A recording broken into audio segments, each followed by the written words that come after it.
Cette semaine, je lisais la chronique de Michel Baudry dans le journal. Habituellement, le chroniqueur parle de sport, il nous dit des blagues, des affaires un peu farfelues, mais là, surprise, il nous suggérait un vin. Je me suis dit, tiens, on goûte à ça. Alors, ce qu'on goûte cette semaine, c'est un vin du Portugal suggéré par Michel Baudry dans sa chronique du journal. Il paraît que c'est pas pire, puis c'est pas cher en plus. Donc, Animus du Douro au Portugal. Celui-ci, c'est un 2015. C'est de la pastille des vins aromatiques et charnus. Les vins de la pastille aromatique et charnus sont des vins supposément corsés, de couleur intense, avec des arômes puissants de fruits et d'épices. Et ils ont supposément une bonne structure tannique. On ouvre ça, Animus.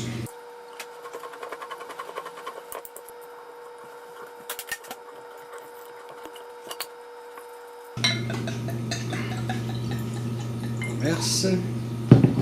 Il est recommandé de servir ce vin-là à une température de 16 degrés. Il est à peu près à ça. Je l'ai mis au frigo juste une petite demi-heure à peu près. Couleur rubis foncé, c'est très foncé. Quand on le regarde sur la feuille blanche sur laquelle je regarde toujours mes vins, le petit auréole de couleur est vraiment encore bien rouge, donc aucun signe de vieillissement là-dedans. Je vous l'ai dit, c'est un 2015.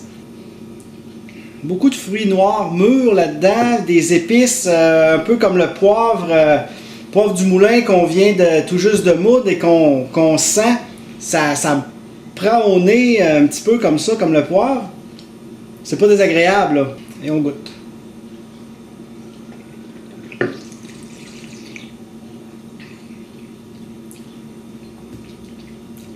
Ça, c'est quelque chose qui se boit tout seul. Il y a des bons tanins, pas trop exubérants, sont là. Ça glisse bien, c'est fruité.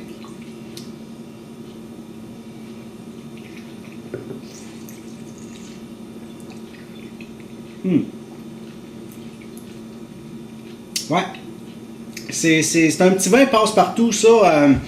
Je vous dirais un vin de tous les jours, pas cher, hein, 12,45. Donc, rapport qualité-prix vraiment intéressant. On ne se le cachera pas, c'est bon pour le prix. Le vin portugais Animus du Douro, celui-ci c'est un 2015. La SAQ dit qu'il est prêt à boire maintenant, mais on peut le garder pour les 5 ou 6 prochaines années. Ça a 13% d'alcool, 3,3 g de sucre par litre, donc c'est passablement sec. Ça n'a pas de chêne du tout, là. C'est pas vieilli en fût de chêne, donc ceux qui n'aiment pas le goût de chêne dans les vins, celui-là, il n'y en a pas. Il y a des tanins, par contre, c'est présent. Ce vin-là est relativement simple, donc on peut le boire avec des mets de tous les jours. C'est un vin de semaine, ça peut même être un vin de fin de semaine, on s'en fout, pourvu qu'on le boive avec quelque chose qu'on aime. Allez-y pas dans les plats compliqués qui sont parfois suggérés avec certains types de vins. Tu sais, des fois, vous avez des vins qui sont suggérés à prendre avec une côtelette d'agneau assis puis à ça, braisé, grillé, avec des épices dont on n'a presque jamais entendu parler et des techniques culinaires que seul un grand chef peut réaliser. Oubliez ça, on boit ça avec des plats de semaine, un bon burger maison, un steak avec une sauce au poivre, une pizza maison. Moi ce soir, c'est clair, j'ai des beefsteaks marinés que je vais faire sur le barbecue et je vais finir cette bouteille-là avec mes steaks.